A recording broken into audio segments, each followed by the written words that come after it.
Alright, so a while back we had the trailer for Blood Machines. Now it was very, sci-fi, very trippy. It had a naked chick, a little low on the plot. Okay, no plot revealed whatsoever. Nonetheless, you had me at naked chick.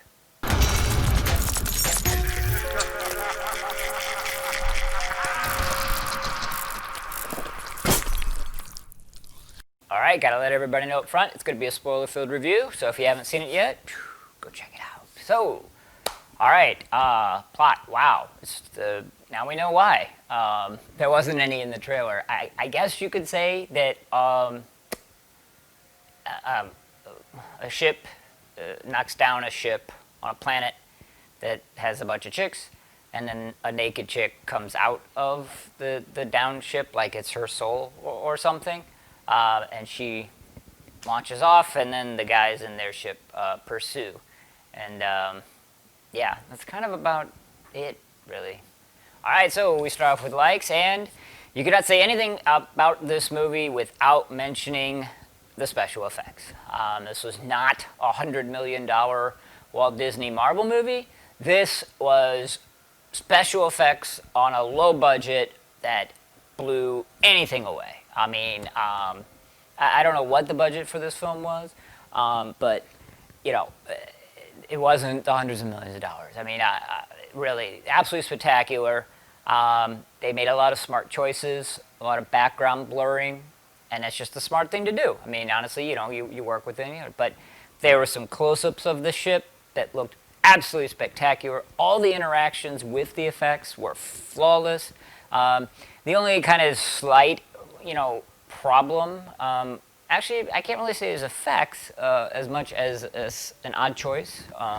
And it's not even a dislike. It's more of a curiosity, in all honesty, because at the end of the film, basically the souls of all the ships, which are buck naked women, thankfully, are utilized by one woman to attack the main, bad guy, and to avoid basically an X rating due to the gynecological nature, instead of showing complete, anatomy, what they chose to do is to have an upside-down cross from, say, more sternum to cover the crotch, and then when seen from behind, somehow it wrapped all the way around. Okay, I get it.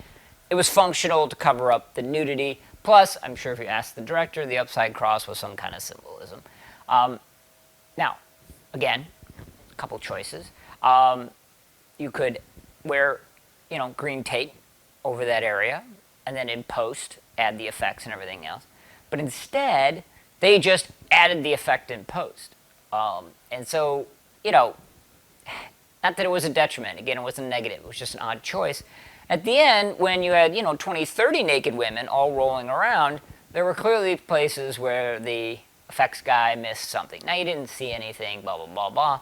But it was a bit jarring because, they had done so well up to that point. So not a dislike, just an odd choice. Additionally, I do like the concept, shall we say, of the souls of the machine being these naked women. And there was a brilliant scene at the end where she's, throwing these women around, metaphysically, and the metal that represents their ship, their body, is crashing into the enemy. That part of the symbolism was very well done. No doubt all the rest of the symbolism, however, falls into a different category. Highest dislikes time, and right off the bat, for those of you wondering, no, it is not a horror film. Period. End of story. It is a sci-fi, I suppose allegory would be the best description. And again, that's a dislike. Clearly the filmmaker has some message. That is sort of tired and retread regarding, the relationship of men and women, and not the good part of it. And so they just kind of, hammer that and beat it over the head, literally and figuratively. However, this is entertainment, We're not watching this to be shown something that we're keenly aware of and, choose not to be, asshole men in our personal life. I mean, bottom line. So if you're going to do that, at least structure it well. We have had numerous examples very recently of films that were utterly phenomenal social and political statements that were still very, very entertaining and great films. You know, Parasite, The Platform, Vivarium, and there was another one that I just saw it escape my mind. Lodge, okay? All of these, you know, tremendously well done, tremendous statements, and entertaining and interesting. This was not. The other final dislike that I have is utter bafflement. It's not a dislike, but I had to cram it in somewhere. And it actually isn't against the film. It's against Shudder. I am baffled, honestly baffled. Perhaps this will spark some discussion. I go on to look for the film Blood Machines. I can't find it anywhere. So I go to Shudder. I pay for my subscription, right? And the first thing that comes up, oh, check out the Shudder, you know, original Blood Machines. Cool. Click on it, waiting for the movie to start, and it says Season 1, Episode 1. I was like, okay. I wasn't aware this was a series, but okay. Click. It gets done. All right, Season 2, Episode 2. Click. Episode 2 picks up the second that Episode 1 ends. That's odd. Same thing for 3. Then the credits roll, and what do the credits say? A film by. So I am baffled. I am curious. I can't find anything doing a search. Shudder took a film, period. 1 hour, 30-minute film, and broke it up into 3 30-minute episodes. Why?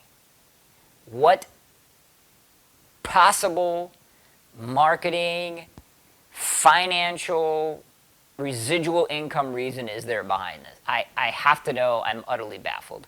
I know it's not a dislike, but I had to cram that in somewhere. All right, it is Pinhead time, and I got to tell you that the effects really were something. They need to be seen. The rest of it, not so much. As such, out of a possible 5 Pinheads, I'm going to give this one, and again, my man Pinhead is missing in action, 2 Pinheads. All right, so what did you guys think? Either about the film, about the message, about the fact that it's not horror, or about this crazy-ass decision by Shudder to make this a series, even though it's a movie? Boy, there's a lot here. So if you care to, let's talk about it in the comment section below.